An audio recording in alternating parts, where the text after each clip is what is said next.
our mother tongue. If truly a people dearly love the tongue that them by heaven sent, they surely yearn for liberty like a bird above in the firmament, because by its language one can judge a town, a barrio, and a kingdom,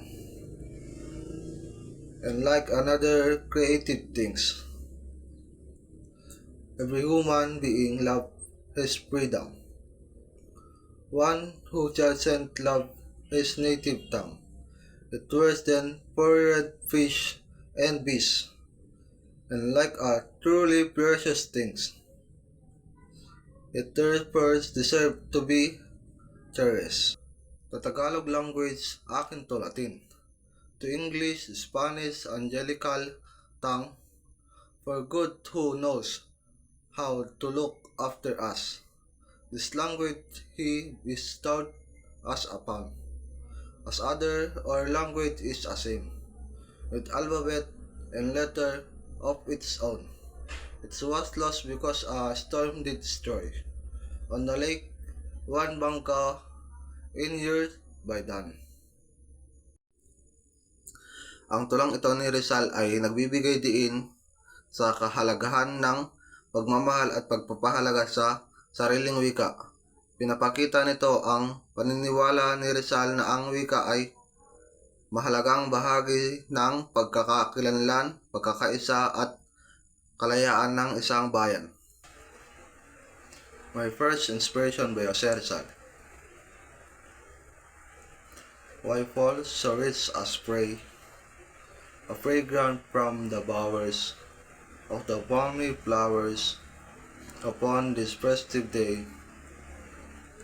Why from wood and vale to hear sweet measures ringing, that seem to be a singing of a choir of nightingales?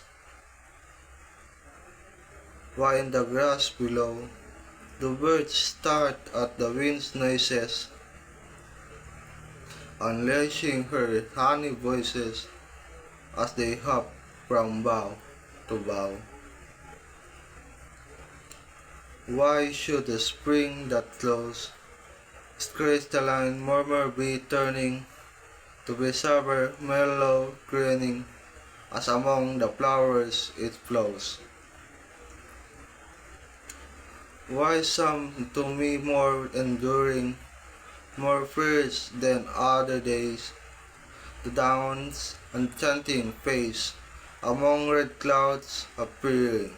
The reason, dear mother, is their face, your day of bloom, the rose with its perfume, the bird with its harmonies, and the spring that ring with laughter upon this joyful day, with its murmur seem to say, believe happily ever after. And from that spring and the grove, now turn to hear the first note, and from my lute I emote to the impulse of my love. Sa my first inspiration, iniaalay ni Jose Rizal ang tula sa kanyang ina, ang unang taong nagbigay inspirasyon sa kanyang mga kaisipan at malikhaing pananaw. Tinatampok ng tula ang malalim na paghanga at pasasalamat ng isang anak sa pagmamahal at impluwensya ng isang magulang, sa pamamagitan ng makulay na paglalarawan sa kalikasan at taos-pusong damdamin. Binibigyang diin ni Rizal ang tema na pagmamahal at paggalang sa magulang.